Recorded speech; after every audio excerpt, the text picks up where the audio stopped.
para, por meio daquilo que o Senhor preparou para nós, pudéssemos ser abençoados, que assim seja nessa noite, Senhor. O Senhor sabe como cada um de nós está. O Senhor sabe as nossas fraquezas, Senhor. O Senhor sabe as nossas dores, as nossas lutas. O Senhor também conhece as nossas alegrias, que pela Tua misericórdia vem nos alcançar. Ajuda-nos na noite de hoje, Senhor, a sermos renovados no Espírito, para que possamos continuar peregrinando na caminhada que nos foi proposta. Não nos deixa, Senhor, endurecer o coração, mas nos mantém sempre no primeiro amor. Não nos deixa, Senhor, apagar a luz, mas que pela Tua graça possamos continuar a exercer o nosso ministério de ser a luz do mundo e o sal da terra. Ajuda-nos a alcançar as pessoas dessa localidade, Senhor Cláudio de Farias, e segundo o Teu poder, Senhor, os Teus eleitos sejam atraídos, evangelizados, regenerados e salvos, Senhor. Oramos em favor dos nossos irmãos que estão enfermos, a irmãozana, tem misericórdia, Senhor, pela nossa amada irmã, restaura a saúde dela, Senhor. Oramos pelo nosso irmão Mateus, que também está enfermo, por Dona Maria, Senhor, e tantos outros que se encontram com a sua saúde debilitada, e outros tantos que estão com a sua espiritualidade enfraquecida, Senhor. Segundo a Tua boa vontade, o Senhor possa fortalecê-los em Ti, e mais uma vez usá-los para a Tua glória. Ajuda-nos na noite de hoje, Deus, a sermos alimentados por Tua palavra, fortalecidos nela. No aprendizado de hoje, possamos fazer ainda mais obreiros aprovados que manuseiam bem a Tua palavra, Senhor. Ajuda-nos, ó Pai. Em nome do Teu Filho amado Jesus Cristo, oramos. Amém e graças a Deus. Amém, irmãos? Amém. Eu queria conversar com vocês hoje, dando continuidade ao estudo do Evangelho de Lucas. E o título da nossa mensagem hoje é Uma Missão Perseverante. A caminhada cristã, ela infelizmente tem sido vivida por alguns de maneira muito equivocada.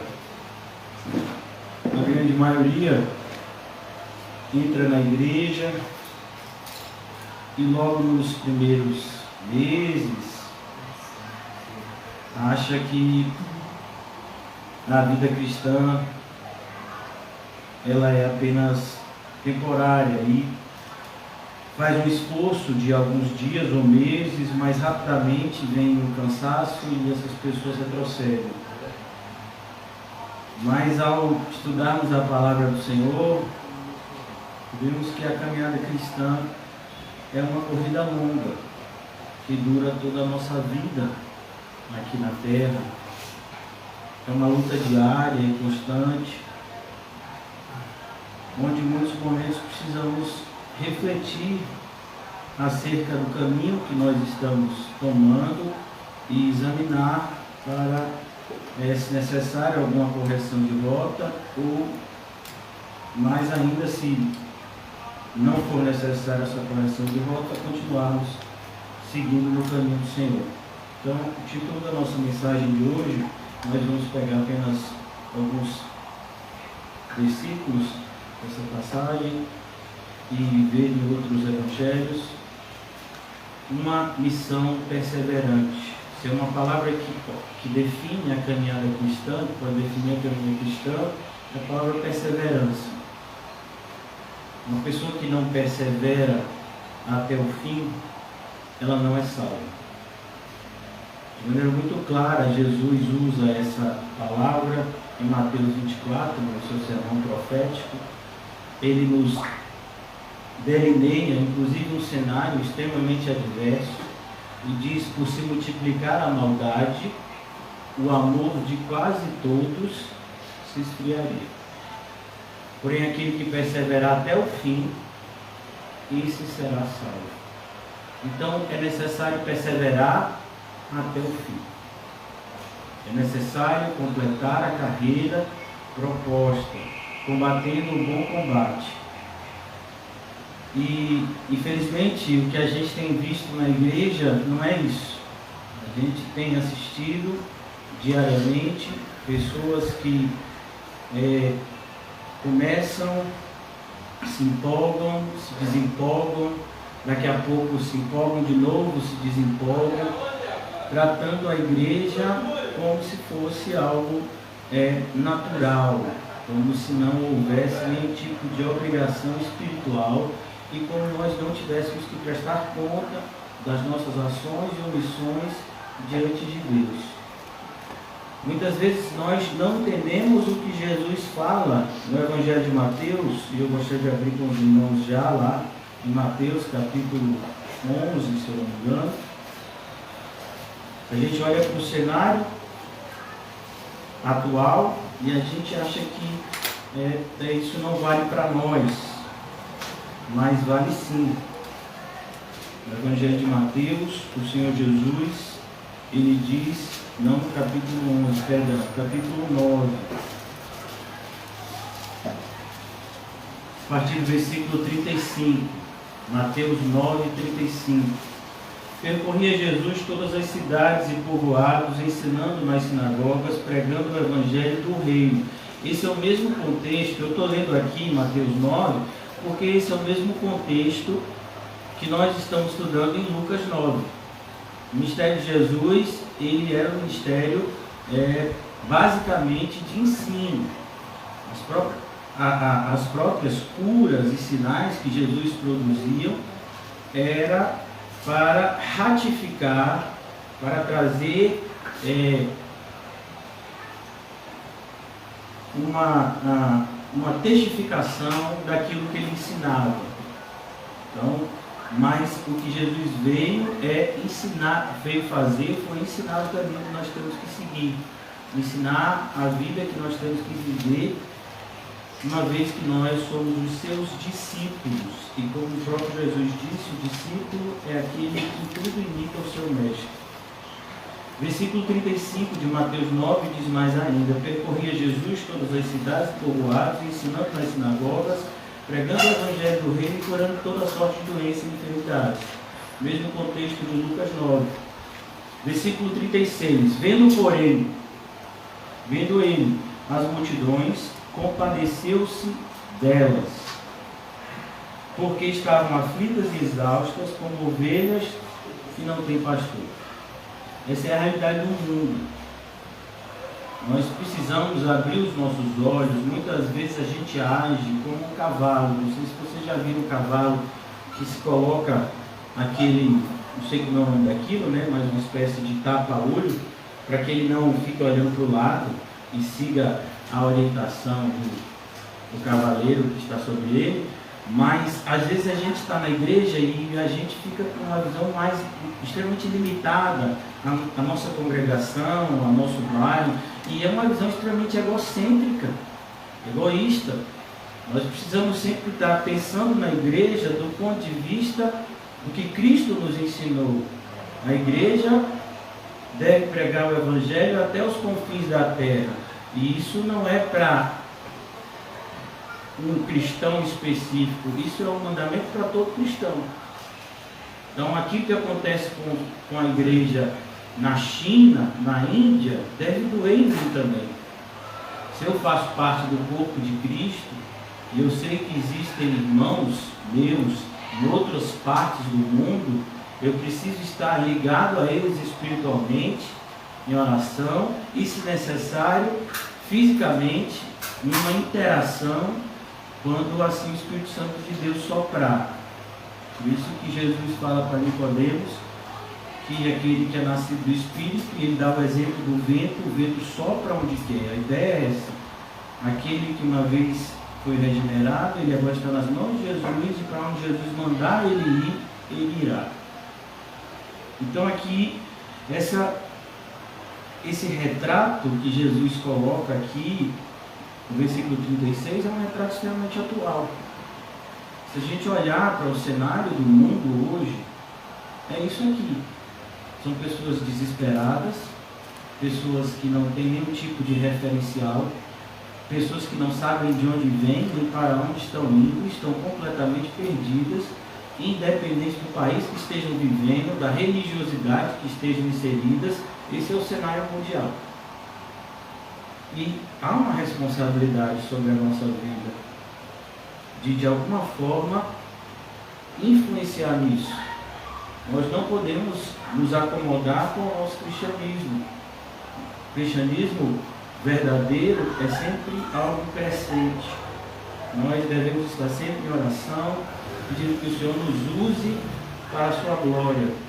Como disse o profeta Isaías, ao ouvir o próprio Senhor, uma obra necessária, uma obra era necessária ser feita, ele se coloca à disposição e diz: eis-me aqui, Senhor, envia-me a mim.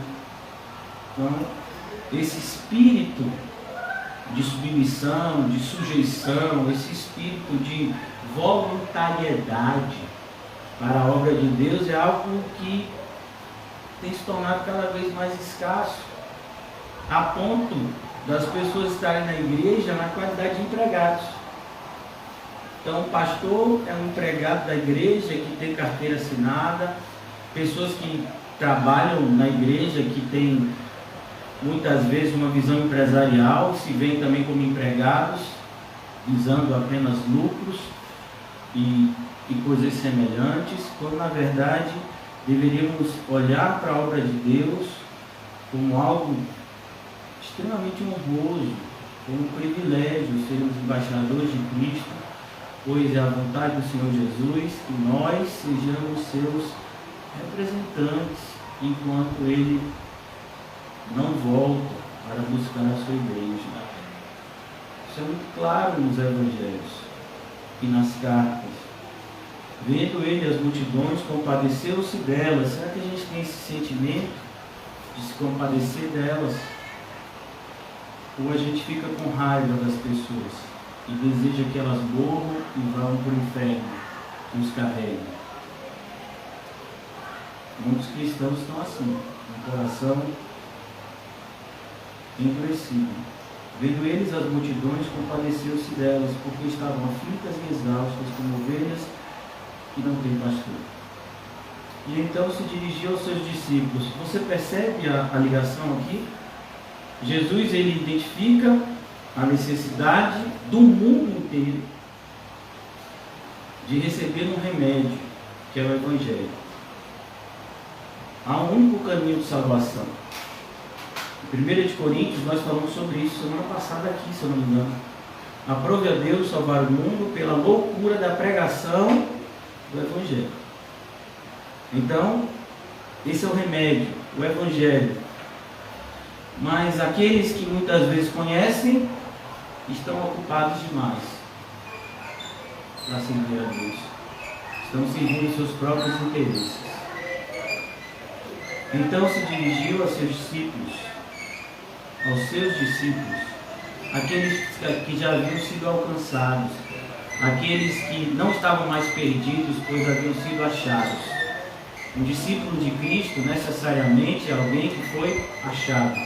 Ele estava perdido, mas não está mais. Ele tem um pastor. E então ele vira para esses e fala da necessidade deles dividirem essa fé salvífica com outros. A seara, irmãos, é uma palavra específica que fala de um campo que está pronto para a colheita. A seara, na verdade, é grande.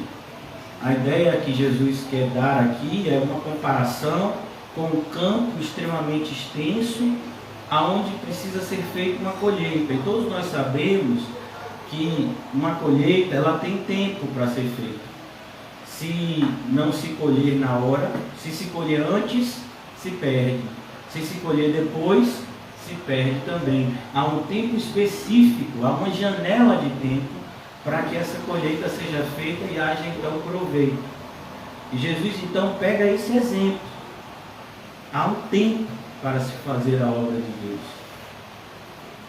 Há uma ilusão dada ou produzida pelo diabo na cabeça de muitos cristãos de que eles irão fazer a obra de Deus quando determinado fato acontecer na vida deles. Não quando eu me aposentar, não quando eu me casar, não quando acontecer assim, quando eu conseguir a minha casa própria, quando eu conseguir isso, aí sim eu vou fazer. Não, não vai. Aquele que não é fiel no pouco, não vai ser fiel no muito. Se você hoje tem pouco tempo e você não é fiel a Deus nesse pouco tempo que você tem, ainda que você tenha muito tempo, você também não vai ser, você não vai aproveitar esse tempo para Deus. Não se iluda em relação a isso. A seara é grande, mas os trabalhadores são poucos. Os trabalhadores sempre serão poucos. Existem muitos pastores, muitos bispos, diáconos e tantos outros cargos na igreja hoje em dia, mas servos de Deus são pouquíssimos.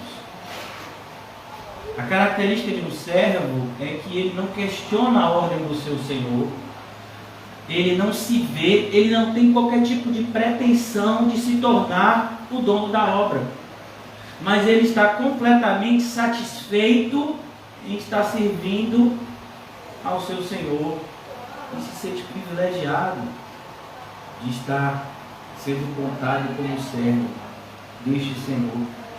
Mas muitos hoje querem ser donos da obra, questionam o tempo todo a Bíblia e a maneira como a Bíblia nos ordena. Eu fiquei assustado, irmãos, eu tenho que confessar a vocês, os irmãos sabem que, como eu me preparo para cada exposição, e a gente costuma ler, eu particularmente costumo ler determinados comentários bíblicos e ouvir determinados pastores que a gente acredita que eles têm algum tipo de estudo, mas assim, assustador o que eu ouvi de uma pessoa muito conceituada no meio evangélico, dizendo que essa passagem que nós vamos tratar hoje é uma passagem onde Jesus ensina o princípio do cristão tirar férias. Eu disse assim, onde é que está isso? E essa pessoa passou quase 30 minutos usando palavras de persuasão humana para justificar que o cristão precisa tirar férias e cuidar dos seus próprios interesses, para que depois esteja apto de cuidar do interesse do outro. Eu falei, meu Deus do céu. Inclusive ele disse que Jesus, ele deixa entender que Jesus estava errado e que Maria e os irmãos estavam certos quando foram atrás de Jesus, em Marcos capítulo 3, dizendo que Jesus estava fora de si porque ele não tinha nem tempo para comer. Então, o contexto que ele deixa entender na exposição dele é que Jesus tem um mau testemunho naquele momento. Eu fico pensando assim, como é que uma pessoa dessa dorme em paz? Uma pessoa dessa, né? Uma pessoa dessa que tem comentários bíblicos sobre quase todos os livros do Novo Testamento. Eu não vou dizer que é o pastor Hernandes Dias Lopes, não me pergunte.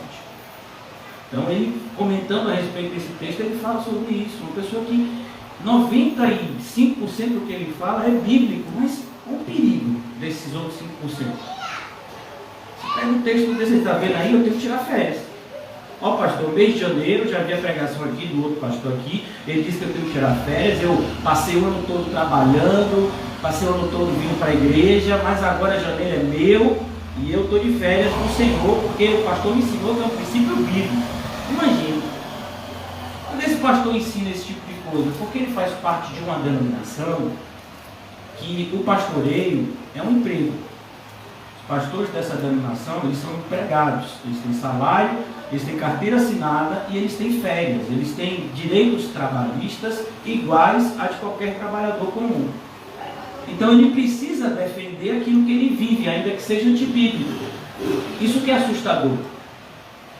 Então quando você pega uma pessoa que para defender os seus princípios perverte a Escritura, você está diante, irmãos, de uma pessoa que está na mesma categoria de um demônio.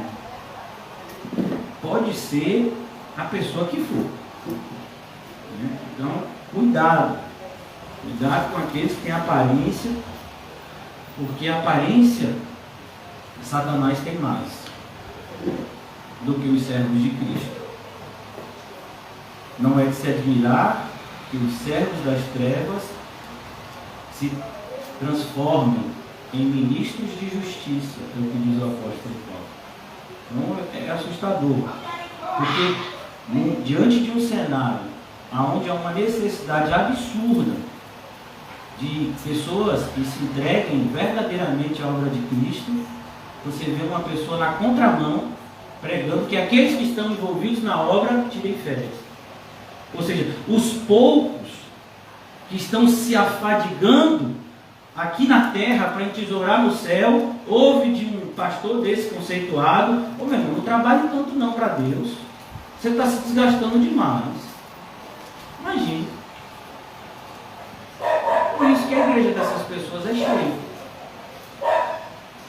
Então você ouve uma pessoa dessa que aparentemente prega o evangelho da cruz, mas quando chega em carregar a sua cruz, ele atenua, diz: não, carregue a cruz, mas não precisa ser de madeira. A gente pega uma de isopor, pinta de marrom, que fica mais leve, não é não? Só a cabeça. Assustador. A seara, na verdade, é grande, mas os trabalhadores são poucos. Essa é a realidade, isso é uma promessa, isso é uma profecia, irmãos. Essa realidade não mudou ao longo de 1900 anos de história de igreja, 2 mil anos de história de igreja, não mudou. Os trabalhadores continuam sendo poucos. Ah, pastor, mas o número de evangélicos tem crescido.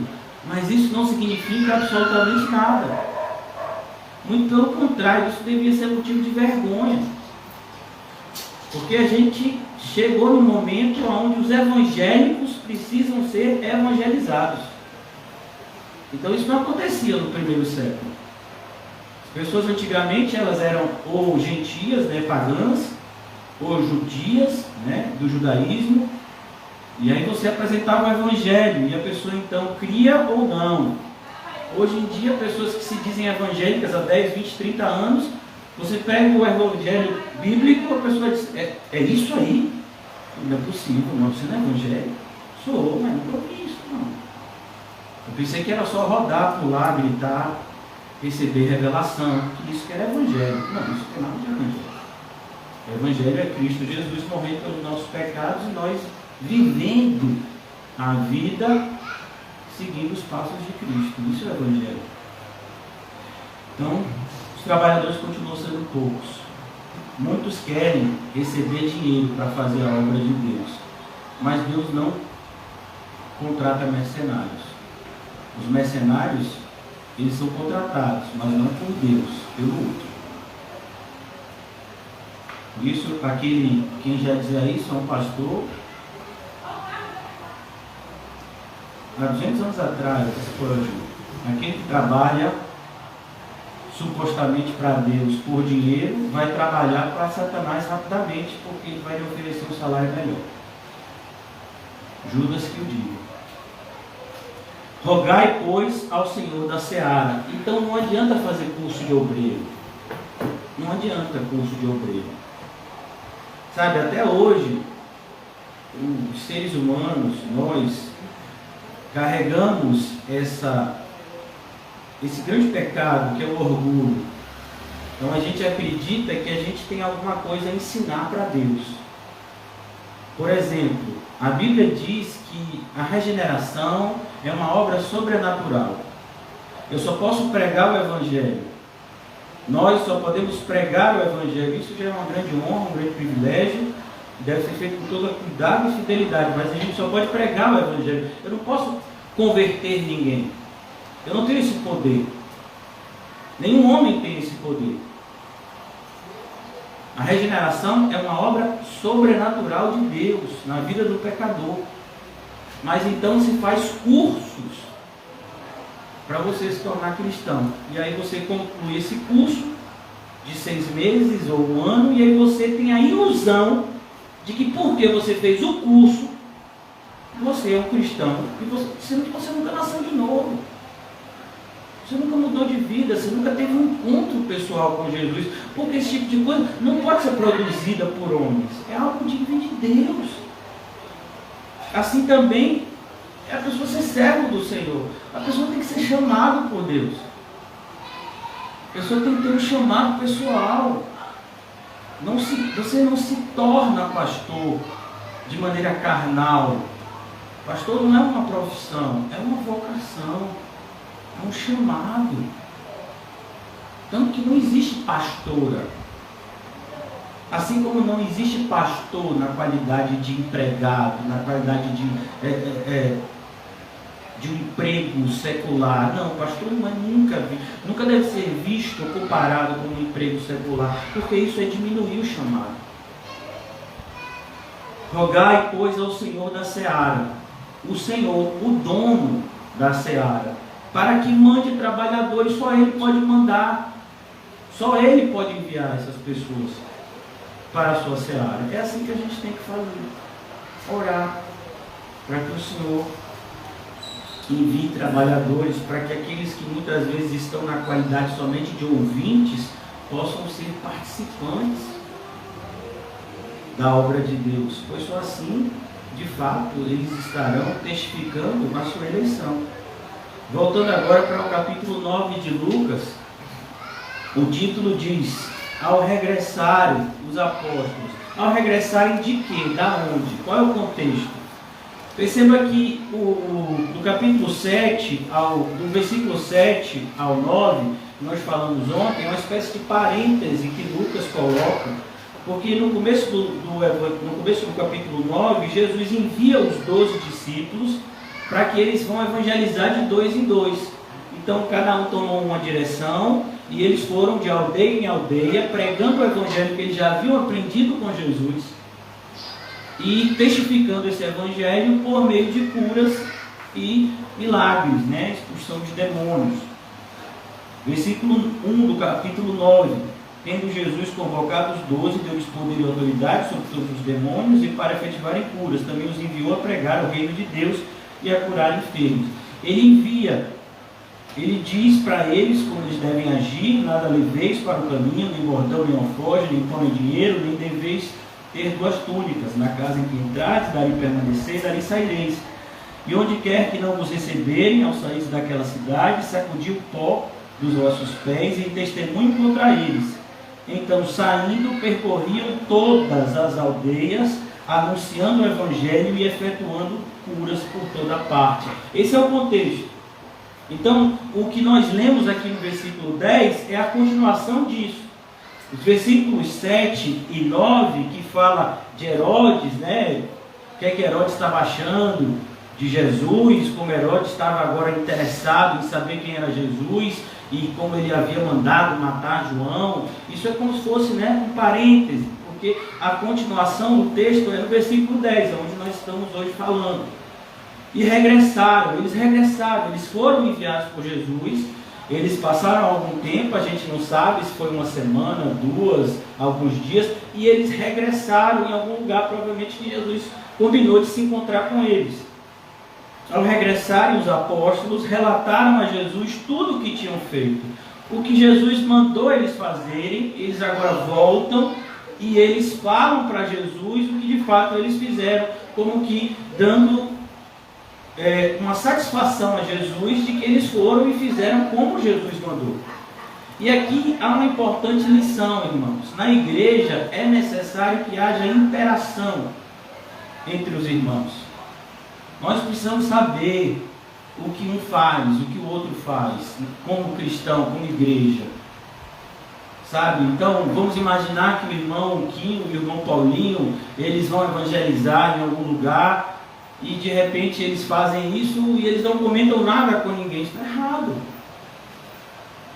Primeiro porque se eles fizerem isso, eles estão indo como que separados do corpo. É preciso que haja uma interação. Nós somos o corpo, onde um vai, todos estão indo. Ainda que não vá todo mundo fisicamente, mas espiritualmente estamos todos ligados, ou deveríamos estar. Então, quando, por exemplo, um irmão ajuda outro irmão, é necessário que a gente converse sobre a necessidade. Isso não é dizer, né, o que a mão direita faz à esquerda, não.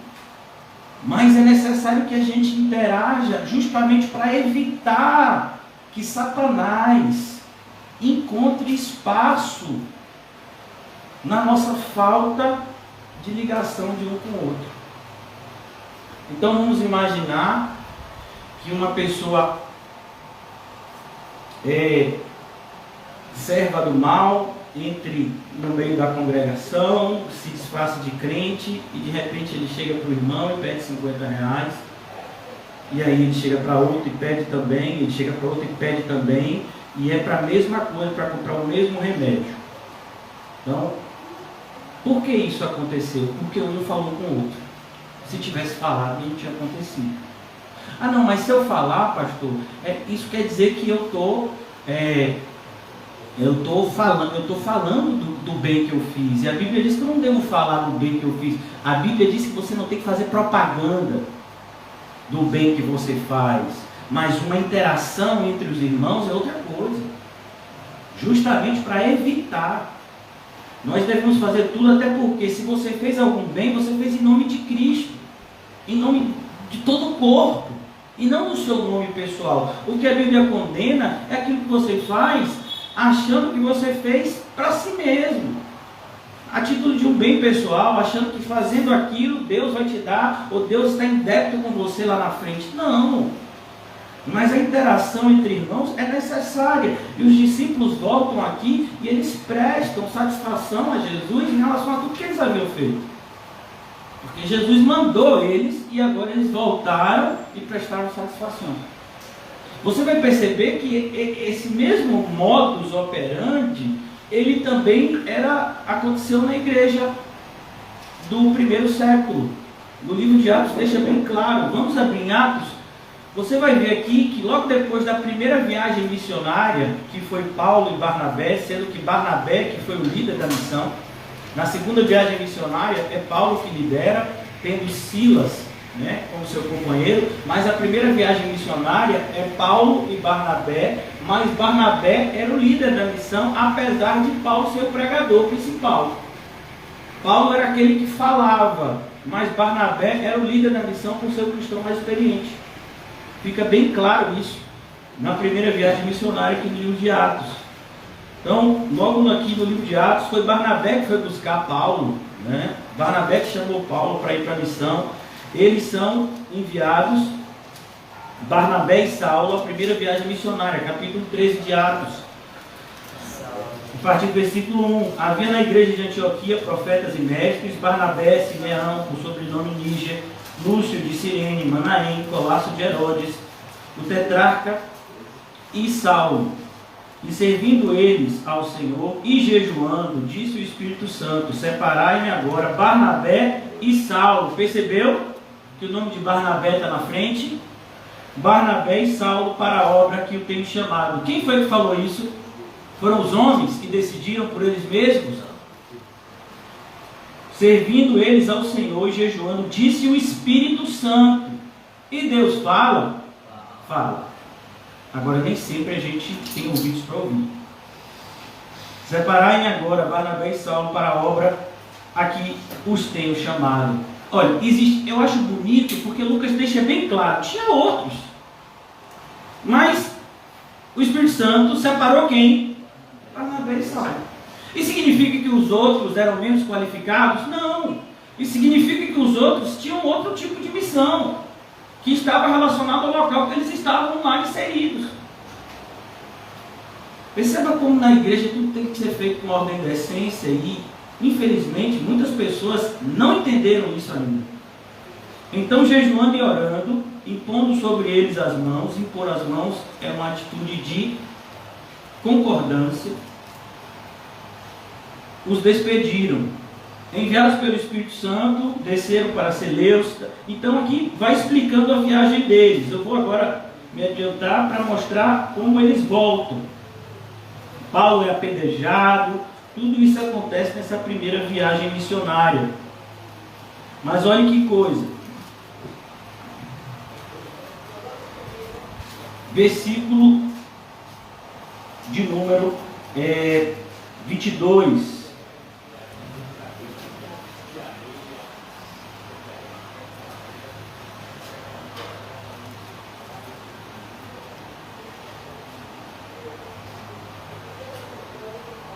Perdão, versículo de número, capítulo 15,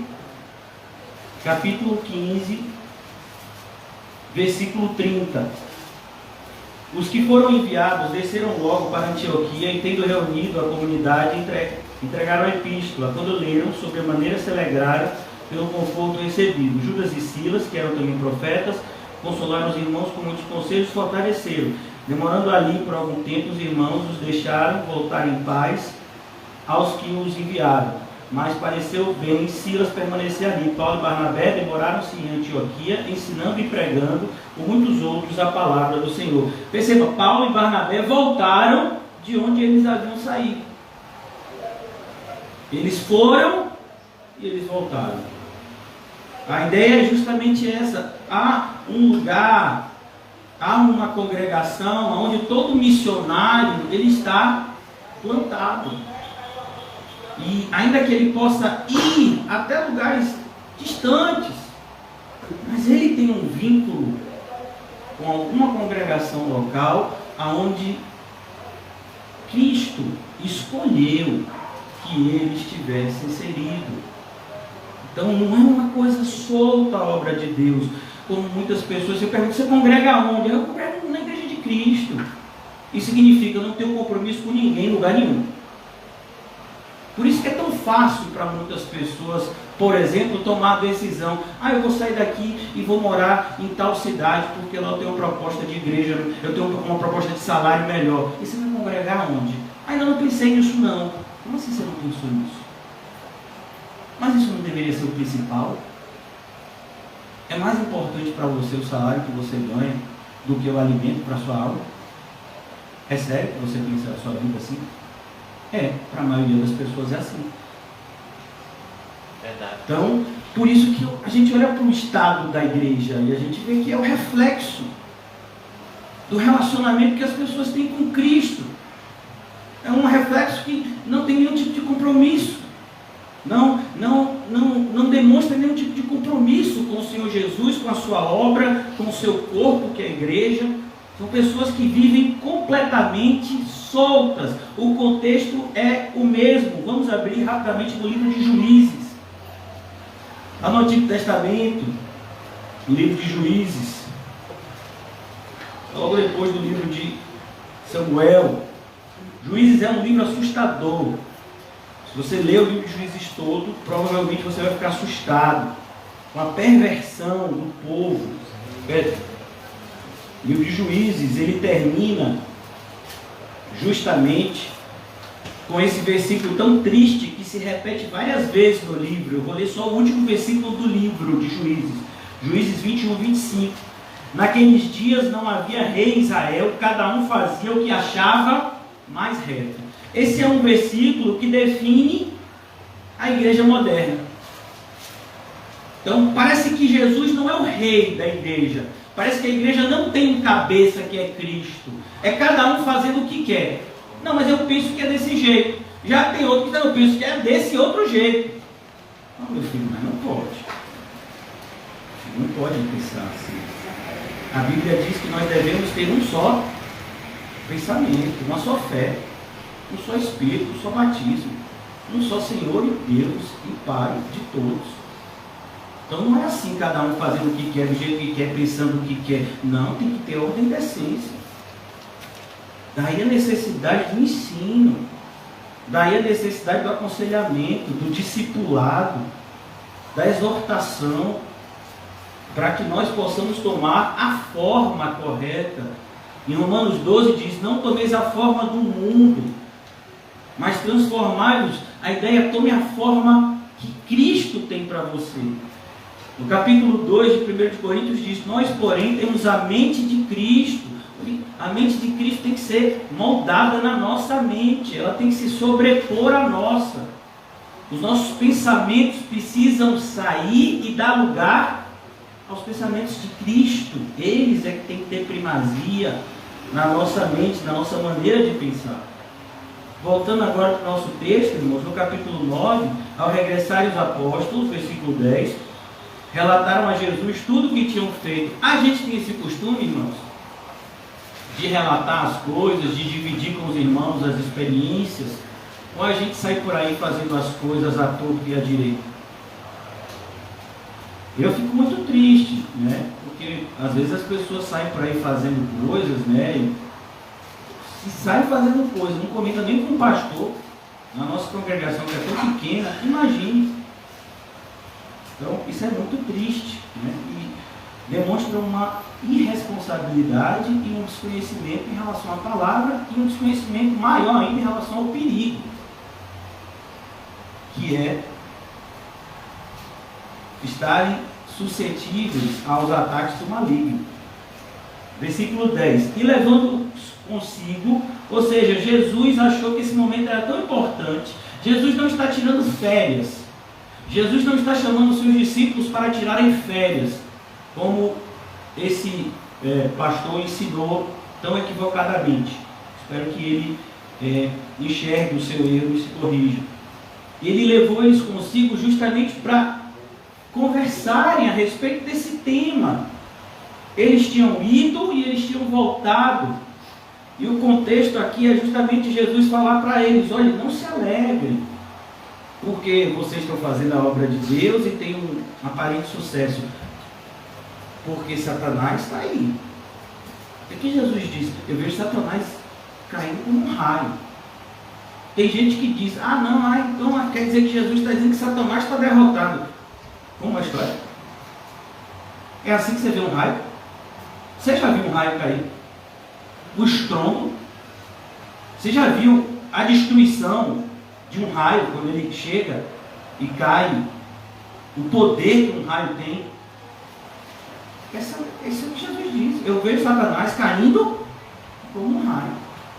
Isso é para a gente celebrar? Não, isso é para a gente ter vigilância. E ele diz: alegrai não porque os demônios se vos submetem, mas alegrai antes pelo nome de vocês estar inscritos no livro da vida. E não se esqueçam que dentre esses que ouviram isso de Jesus tinha Judas. Que Satanás vai entrar nele dentro de pouco tempo, porque ele não deu atenção ao aviso de Jesus. Então a gente tem que tomar cuidado, irmãos, com o que a gente lê, para que a gente não leia de maneira equivocada. Então, Jesus, ele levou-os consigo, retirou-se à parte numa cidade chamada Betsaida, porque ele tinha que conversar com os seus discípulos justamente no contexto da seara. Todas as vezes que Jesus se reúne com os seus discípulos, nós sabemos que o propósito é o ensino, seja por palavras principalmente, mas também pelo seu exemplo pessoal. Então, a reunião de Jesus com os seus discípulos nunca é para tirar férias. Jesus nunca se reuniu com os seus discípulos para tirar férias. Muitas vezes que eles se afastavam da multidão era justamente para que Jesus tivesse a oportunidade de ensinar aos seus discípulos o que eles ensinariam na ausência de Jesus. Quando Jesus morresse e ressuscitasse, subisse aos céus, esses discípulos que aprenderam com Jesus iriam ensinar o que aprenderam a outros. Aí vem gente que diz: não, mas a gente tem que tirar férias. Então Jesus tirou. Como foi que ele tirou? Porque ele está em Betsaida, e já no versículo 11 diz: mas as multidões, ao saberem, seguiram. Que férias frustradas foram essas? Uma pessoa com o perigo de você pegar um versículo solto. Assim, essas mesmas pessoas dizem que a gente não deve pregar um versículo solto, e ele faz isso. Olha o perigo daquele que prega por conveniência. É o perigo, não se esqueça. Os falsos mestres, eles são falsos, mas eles são mestres. Mestres em quê? Na arte da persuasão. Por isso que Paulo diz: eu não prego usando palavras persuasivas. Eu não estou aqui querendo apresentar argumentos para mostrar que o meu argumento é mais forte que o seu. Não. Eu estou pregando aqui para apresentar a verdade do Senhor. Se você não acreditar nela, eu não posso fazer nada. Eu só posso orar para que o Espírito te convença como me convenceu que isso daqui é verdade. E não usar argumentos persuasivos para tentar convencer a pessoa a acreditar no que eu creio. Porque se eu creio da maneira correta, isso é uma obra de Deus e não humana. Eu não creio da forma correta porque alguém veio até mim e me convenceu de que isso é a verdade. Não, quem me convenceu foi o Espírito. Ainda que isso tenha ocorrido durante uma pregação, mas foi o Espírito que testificou que aquilo que estava sendo pregado estava vindo de Deus. Foi o poder e a persuasão de um homem. Porque se foi assim, essa conversão não é verdadeira. Mais cedo ou mais tarde, a gente vai ver os perigos de uma falsa conversão. Então, Jesus, ele chama os seus discípulos à parte. Versículo, vamos ver isso, tem várias passagens nos 4 evangelhos falam desse momento que Jesus chama os seus discípulos. Vamos abrir no versículo de número, no Evangelho de Mateus, capítulo 14. Mateus 14.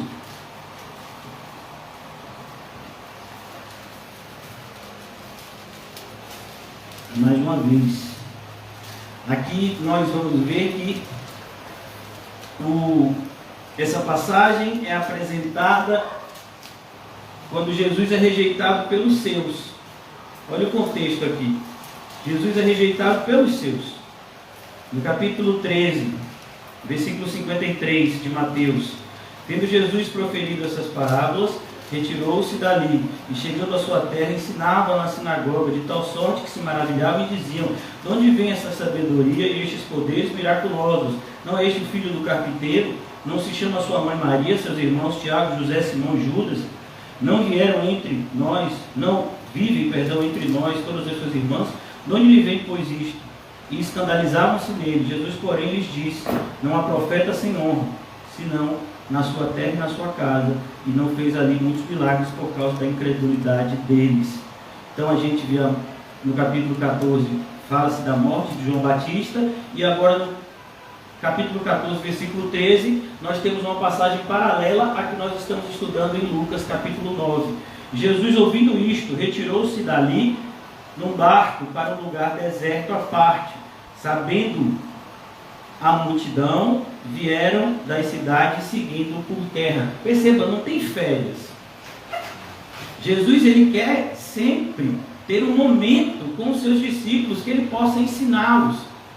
Embora a multidão seguisse a Jesus, a gente sabe que a preocupação de Jesus principal era com seus discípulos. Ensiná-los a maneira correta de como devemos nos relacionar com Deus, a maneira certa de se viver para a glória de Deus. Jesus sempre demonstrou isso, tanto por meio de palavras quanto de ações. Voltando agora para o nosso contexto, versículo, agora em Marcos, capítulo 6, versículo 30. Tudo isso são passagens paralelas do texto que a gente está lendo. Por que eu estou fazendo isso, irmãos? Porque, como eu disse a vocês, para que vocês possam entender como é perigoso você pegar um versículo desse e justificar o que eu falei para vocês, o fato de um cristão supostamente tirar férias para cuidar dos seus interesses pessoais, porque ele acha que está desgastado demais com a obra de Deus. Que é isso? Se a obra de Deus não está desgastando você, então você não está fazendo ela da hora certa, da forma certa. O zelo pela casa de Deus vai nos consumir, sim. mas o Senhor vai renovar as nossas forças. Amém. E ainda que o nosso homem exterior se corrompa, o nosso homem interior é renovado dia a dia. Não é o que diz a Bíblia? Ou eu estou errado?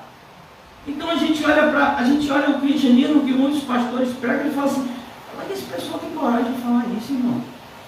Precisa muita, mas muita falta de reverência com a palavra de Deus para falar uma coisa dessa. Zero temor. Versículo 30 do capítulo 6 de Marcos. Voltaram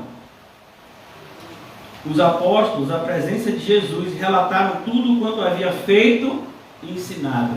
Tem algum contexto de férias aqui, irmãos? Perceba, Jesus enviou eles andaram quilômetros mais quilômetros de pé, fazendo a obra de Deus, pregando o evangelho de Cristo, expulsando demônio, fazendo milagre, e andam mais tantos quilômetros de volta para se encontrar com Jesus. Férias? Férias? Não. Agora a gente vai conversar sobre o que vocês fizeram. Jesus agora precisava corrigi-los. Porque há dois perigos. Há dois perigos quando a gente está fazendo a obra de Deus. Tem muitos, mas assim, dois perigos que são opostos entre si. É o perigo do sucesso e o perigo do fracasso.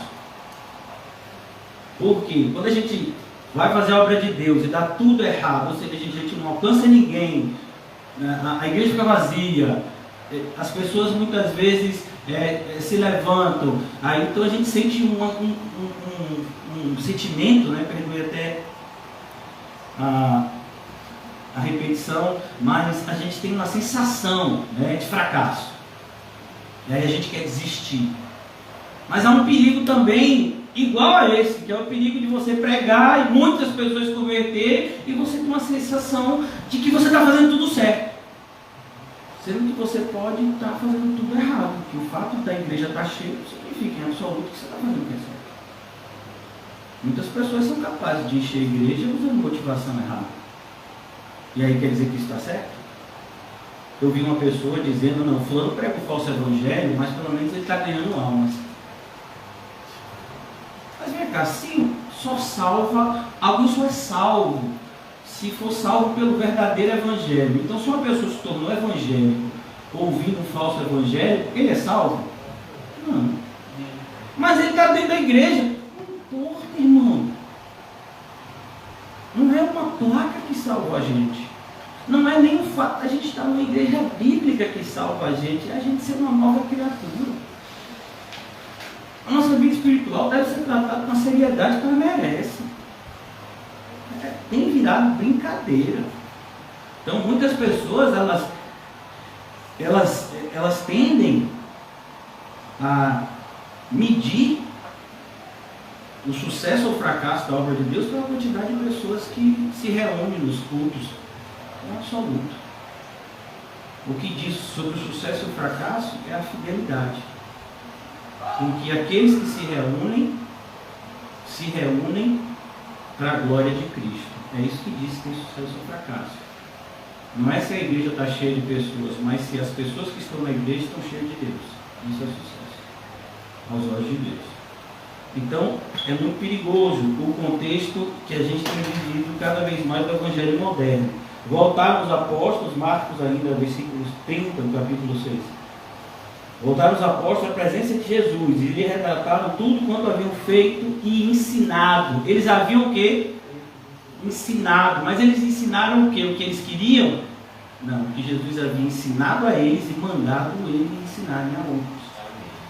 E ele lhes disse: vinde repousar um pouco à parte num lugar deserto, porque eles não tinham tempo nem para comer. Eles não tinham tempo nem para comer, irmão. Então Jesus chama eles para que eles estivessem agora em um momento de comunhão com Jesus, não no momento de férias. Por que eu estou dizendo isso? Porque não é o cansaço físico que realmente abate os servos de Deus, mas é a fadiga espiritual. A fadiga espiritual é que é perigosa. É o que Paulo fala em Gálatas, não nos cansemos de fazer o bem. Isso que é o perigo. Então por isso que Jesus chama eles agora. Porque muitas vezes a gente acha que esse cenário aqui é aparentemente um cenário de sucesso. Vamos imaginar que você tem uma loja. E você ficou o dia todo na loja e você vendeu tudo que tinha na loja. Tudo. Você acabou o estoque num dia só. Num dia só. Sendo que você não teve nem tempo de comer. Porque era entrando um cliente, saindo outro, e aí tem que se organizar, um irmão no caixa, emitindo a nota, os outros vendendo, e vai ter que chamar mais 2 ou 3 outros carros de entrega para poder entregar o material. Sei que uma pessoa quando chegar no final da noite, ele vai dizer, que dia ruim, não tive nem tempo para comer. Será que ele vai dizer isso? Não? Mas será que ele vai dizer, acho que eu vou tirar férias? Acho que eu vou tirar férias, porque eu passei o dia todo hoje vendendo muito. A comida chega desse resto. Então você acha que esse é o contexto? Então é por isso que a gente tem que tomar cuidado com o que a gente ouve. É verdade. Para a gente não estar ouvindo por aí. Foi um pregador do passado que disse, cuidado, estude a Bíblia, para que o seu conhecimento não esteja escravizado à palavra de outros, mas para que você conheça a Deus pessoalmente, por meio de sua palavra. A importância de se estudar a Bíblia. Você não tem que acreditar. Por que eu estou lendo todos esses versículos aqui que são paralelos? Porque você não tem que acreditar no que eu estou lhe dizendo, por que eu estou lhe dizendo? Porque se for assim, meu filho, o pastor que eu falei para vocês, ele tem muito mais respaldo do que eu, ele tem doutorado em teologia. A igreja dele tem milhares de membros, ele é um pastor que é seguido por milhões de pessoas. Então, do ponto de vista do respaldo humano, ele tem muito mais que eu. Mas, biblicamente, eu não tenho nenhum curso de teologia, mas, biblicamente, ele sabe que ele está errado. Se você pegar os evangelhos e mostrar, e ler com ele, ele sabe que ele está errado. Ele não vai admitir isso, mas ele sabe que está errado. Ele sabe que não existe esse contexto. Ele sabe que o nosso descanso é no céu e não na terra. Porque, inclusive, a gente já ensinou isso em outros momentos. Mas é essa a questão. Hoje em dia, para você ser um pastor bem sucedido, você tem que ser um pastor de conveniência. Senão você não vai ser um pastor bem sucedido aos olhos dos homens. Você vai ter que ter, em algum momento, negociar os princípios de Deus. Senão, você não vai ser bem sucedido. Você não vai conseguir o sucesso que você deseja. Então aqui no versículo 31 de Marcos agora diz, vinde repousar um pouco à parte, num lugar deserto, porque eles não tinham tempo nem para comer, visto serem numerosos os que iam e vinham. Olha, a obra de Deus, em muitos momentos aconteceu isso. Viam muitas pessoas, mas também em outros momentos ficaram só os 12. Às vezes Jesus endurecia mais o discurso, pregava o evangelho de maneira mais clara, e as pessoas de repente, se for desse jeito, então não vou não. E aí eu embora, como aconteceu no capítulo 6 de João. Então foram sós no barco para um lugar solitário. Muitos, porém, os viram partir, e reconhecendo-os, correram para lá, a pé, de todas as cidades, e chegaram antes deles. Percebeu? Eles pegaram um barco para ir para um lugar, ficar sozinhos, ficarem conversando entre eles. Deu certo. Quando chegaram lá, do outro lado, a multidão já estava. Férias frustradas. Meu filho, o descanso é aonde? No céu. Isso não significa que Deus não possa proporcionar para a gente momentos de refrigério. Isso não tem nada a ver. Deus pode providenciar para você momentos de refrigério, mas até nesses momentos de refrigério você vai ter que ter vigilância. Porque orar e vigiar e sem cessar é orar e vigiar e sem cessar, para não cair em tentação. Não, pastor, essa semana eu vou passar o final de semana na linha verde com minha família. Amém, irmão. Então eu não preciso vigiar, né? Você acha? Você não precisa vigiar? Eu lhe aconselho a vigiar mutuamente. Porque você vai estar num ambiente extremamente perigoso. Então, é importante a gente entender o contexto da vida espiritual. A vida espiritual não tem trégua. A batalha espiritual não tem trégua, irmãos. Não se iluda com essas pregações modernas, com esse evangelho fraudulento, aonde o organograma, o calendário dos cristãos está vinculado ao calendário do mundo. Não, fim de ano, não tem o Festival da Virada do pessoal do mundo. Esse ano não vai ter, né, por causa do Covid, pelo menos uma decisão sensata. Então, não vai ter o festival, mas normalmente teria. Aí o que é que os evangélicos fazem? O culto da virada. Vai para a igreja, virar o ano na igreja. Eu digo, você aprendeu isso aonde, ô cão? Eu vou dormir. Para dormir, dia primeiro é um dia como qualquer outro. E você vai precisar ser crente. Não, passei o dia. Eu virei o ano de joelho, orando, para Deus imenso lá. Esse ano vai ser um ano de vitória, porque a gente lá na igreja passou com um joelho orando. A gente orou 12 minutos pelos 12 meses da vitória. É sério que você ainda acredita nisso? Tem gente que acredita. Acredita também que gato preto dá azar, que trevo de 4 folhas dá sorte, que o pé de coelho, né? Dá sorte. Imagina, se pé de coelho desse sorte, o coelho perdia o pé. Você percebe que até nisso, pessoa insensata, passar por debaixo da escada dá azar. Para quem, irmão? Nem para a escada. A escada não se importa que você passe por debaixo dela. Só passe com cuidado. Mas a gente tem que ter cuidado com tudo. Mas o cristão precisa parar. Usar roupa de acordo com cores.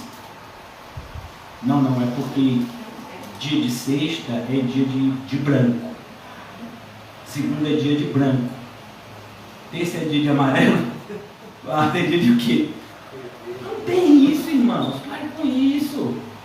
Então, o nosso organograma não é baseado no organograma do mundo. Então, final de semana, para cristão. Desde quando cristão tem final de semana? Todos os dias para nós, no mesmo dia, onde nós estamos vivendo, esperando a volta de Cristo, nos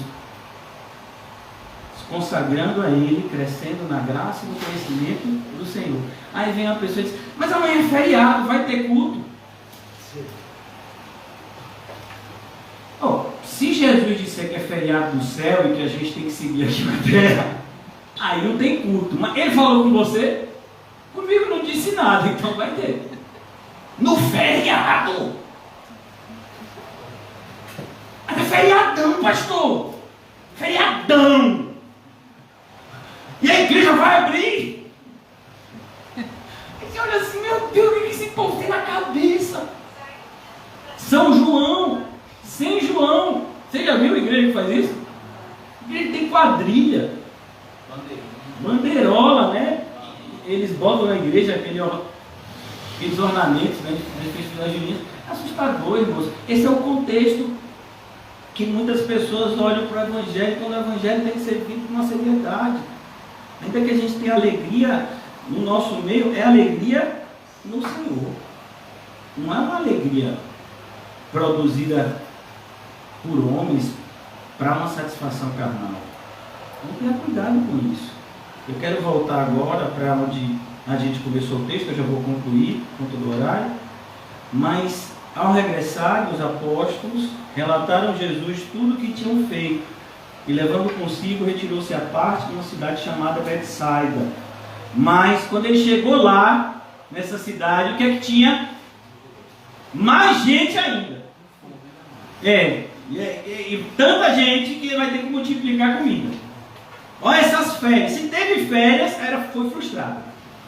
Foi a única vez que Jesus planejou uma coisa e não deu certo. Foi essas férias. Porque se esse pastor está certo, então Jesus se deu, né? Jesus fez um negócio que não deu certo. Ele disse, ó, gente, vamos tirar férias. Aí chegou do outro lado, tiveram que trabalhar mais ainda, porque teve até multiplicação de comida. De tanta gente que tinha na cidade. Olha o contexto. E uma pessoa acredita no que essa pessoa falou. Porque escreveu muitos livros, tem isso, tem aquilo. E muitas vezes o que ele falou é o que a denominação dele defende por conta de um passado vinculado a interesses, né, locais. E isso, em vez de ser combatido, é perpetuado. De maneira, irmãos, que a gente tem que abraçar o que a Bíblia diz. E a gente rejeita o que a Bíblia rejeita. Então, aonde a Bíblia fala, a gente se cala. Eu não tenho que completar a Bíblia, eu não tenho que corrigir a Bíblia, eu tenho que ser corrigido por ela. Então, tomemos muito cuidado com o contexto que a gente vive.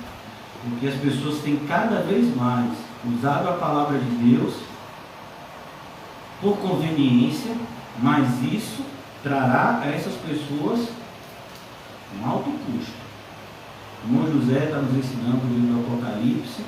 Logo, logo ele vai chegar no capítulo 22, onde é dito o perigo daquele que se atreve a acrescentar algo ou tirar algo do seu contexto. Então eu quero concluir aqui dizendo para vocês, irmãos, que é necessário fazer a obra do Senhor, mas é necessário também, e é isso que esse texto ensina, é necessário fazer a obra do Senhor, mas é necessário também estar com o Senhor da obra. Se tem algo que esse versículo ensina, é isso.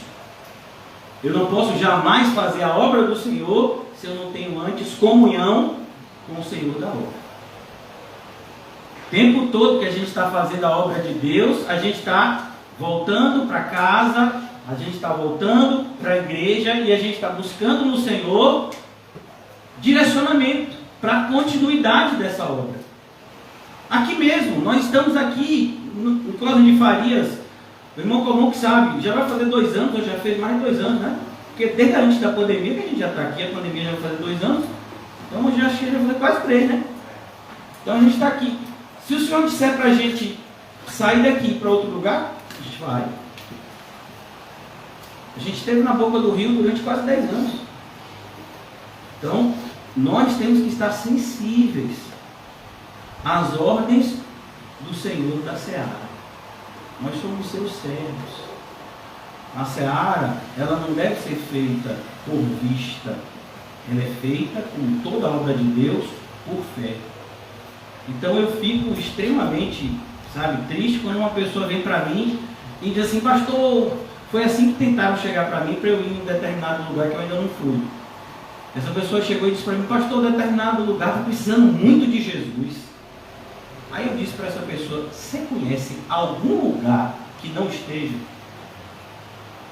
Tem algum lugar que não esteja precisando ouvir a palavra de Cristo? Tem algum? Eu não vou para o bairro X ou o bairro Y, ou a cidade X ou a cidade Y, porque está precisando muito. Não, a gente vai por direcionamento de Deus, irmão. Tantas pessoas tentaram me convencer. Pastor, tem que visitar tal pessoa, tem que fazer não sei o que, tem que fazer... Não, meu filho, eu vou orar. Mas vai orar para fazer isso? É claro. Porque se eu for na minha força, não vai ter benefício nenhum e ainda é perigoso para a minha alma, porque isso significa que eu estou declarando independência de Cristo. Não pedi autorização a Ele para ir.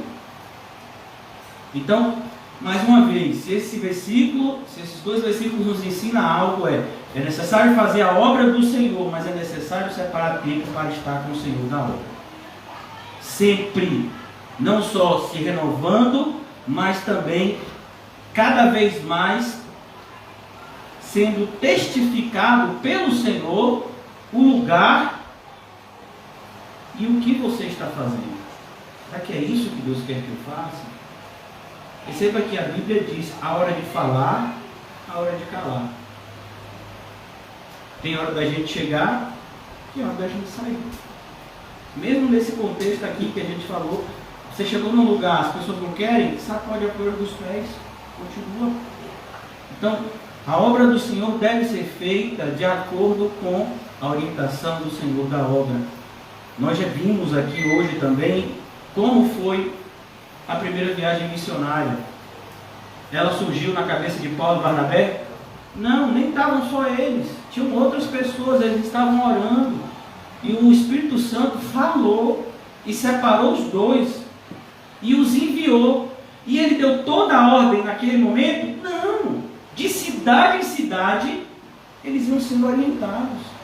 A ponto de quando o apóstolo Paulo já estava, acho que na terceira viagem missionária, indo em direção a Jerusalém, onde ele seria preso, as pessoas dizem: mas Paulo, você não está vendo aqui, o Espírito Santo disse que você vai ser preso em Jerusalém se você for para lá. Ele disse: eu não sei, porque o Espírito Santo me revela de cidade em cidade.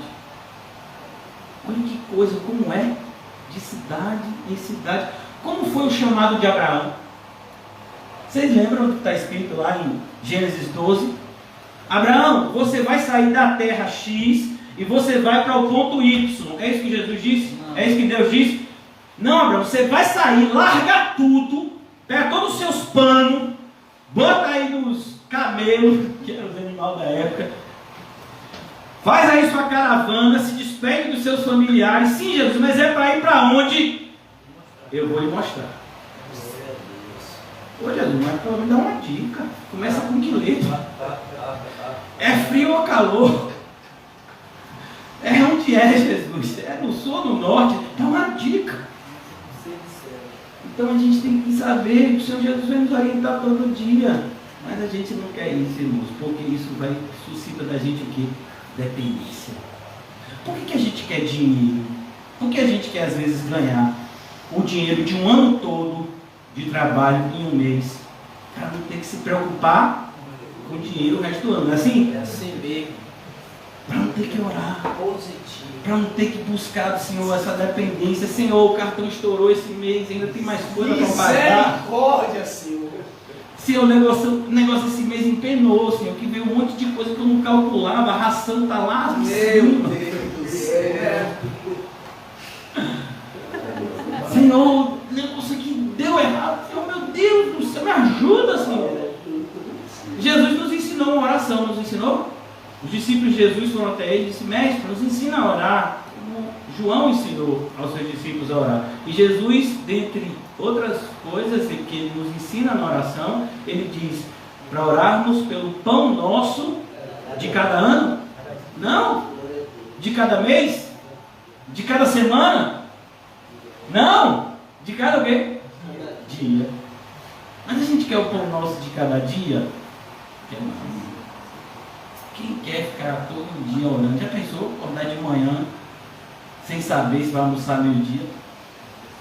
Tem que orar para Deus enviar a oração. Quem quer uma vida dessa? Você tem contas para pagar no final do mês. E é no começo do mês e você já está preocupado. Meu filho, calma.